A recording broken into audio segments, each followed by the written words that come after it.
Welcome to today's video. In this guide, we're diving deep into Kubernetes, the industry standard for container orchestration. Kubernetes helps developers manage, scale, and deploy containerized applications efficiently across clusters of machines. By the end of this video, you'll understand what Kubernetes is, how it works, and why it's such a game changer in cloud-native architecture. Let's start with the basics. Kubernetes, or K8ES, is an open-source platform designed to automate the deployment, scaling, and management of containerized applications. Containers, typically powered by Docker, package your code, dependencies, and libraries together in a lightweight and portable way. But managing many containers across multiple servers can get complicated quickly. That's where Kubernetes comes in. Now that we know what Kubernetes is, let's explore its key components and how they work together to manage your containers.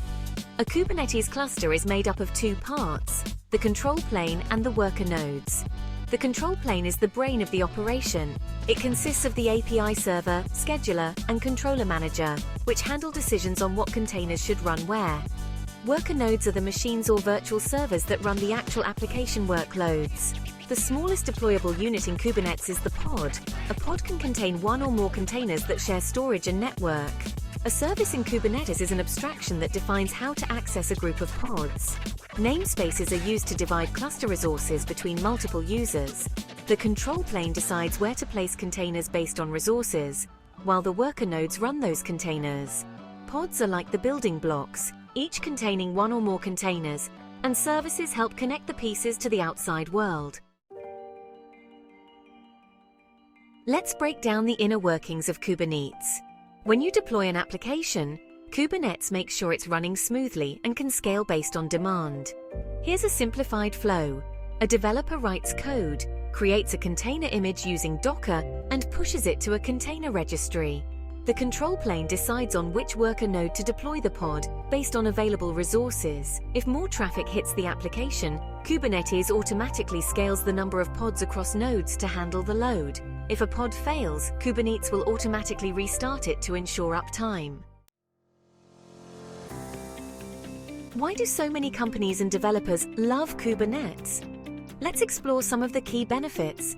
Kubernetes can automatically scale applications up or down based on CPU usage or custom metrics. With Kubernetes, you can run your application across different environments, on-premises, in the cloud, or even across multiple cloud providers. Kubernetes offers self-healing capabilities. If a container crashes, it restarts the pod to maintain high availability. Kubernetes optimizes resource utilization by packing containers efficiently into nodes, reducing infrastructure costs. It integrates well with CI/CD pipelines, allowing for automated rollouts and rollbacks. One of the biggest advantages of Kubernetes is its ability to scale applications dynamically. If your app experiences a traffic spike, Kubernetes automatically creates more pods to handle the load without manual intervention. While Kubernetes is powerful, it also comes with some challenges. Setting up and managing Kubernetes clusters requires a steep learning curve. With so many moving parts, Kubernetes can expose security vulnerabilities if not properly configured. Running a Kubernetes cluster requires significant computational resources, which can add to costs if not optimized. Managing a Kubernetes cluster requires deep technical expertise. While it simplifies container orchestration, it can introduce complexities in terms of security, monitoring, and scaling infrastructure. To make the most of Kubernetes, you'll want to integrate it with the right tools. Here are some popular platforms and tools that enhance Kubernetes management. While Kubernetes can work with any container runtime, Docker is the most popular. It simplifies the creation and management of containers. Helm is a package manager for Kubernetes, allowing you to manage and deploy complex applications with reusable templates called Helm charts. For monitoring and observability, Prometheus and Grafana are must-haves. They provide real-time insights into how your clusters and applications are performing. For service mesh and advanced networking, Istio provides tools for managing traffic, security, and observability within your microservices architecture. Platforms like Google Kubernetes Engine, Amazon EKS, and Azure AKS offer fully managed Kubernetes clusters, taking care of the heavy lifting for you. Helm charts simplify the deployment process by providing reusable configurations for applications, while Prometheus and Grafana help you keep track of how your containers and services are running. Kubernetes is used by companies of all sizes, from startups to enterprise-level organizations. Let's take a look at how Kubernetes is being applied in the real world. Airbnb uses Kubernetes to manage microservices that handle millions of requests per day. Kubernetes helps them scale efficiently and reduce downtime. Spotify migrated their entire infrastructure to Kubernetes, which allowed them to automate deployments and manage their services more effectively. The New York Times uses Kubernetes to manage their content delivery systems, ensuring their platform can handle millions of visitors while maintaining fast response times.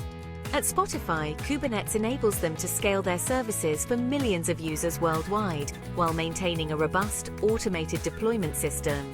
Similarly, Airbnb relies on Kubernetes to handle surges in demand. If you're ready to dive into Kubernetes, here's where to start.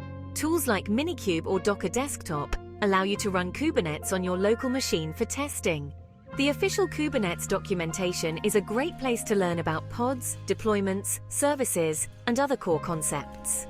Start with a simple application, like a Hello World service, and use Kubernetes to scale it up and down. Getting started with Kubernetes doesn't require a full production cluster. You can use Minikube on your laptop to experiment with Kubernetes, and once you feel comfortable, move to cloud providers like AWS or Google Cloud. That's it for today's video on Kubernetes. We've covered what Kubernetes is, its key components, the benefits, challenges, and the tools to help you get started. If you found this video helpful, don't forget to like, subscribe, and hit the notification bell for more content on cloud-native technologies. See you next time!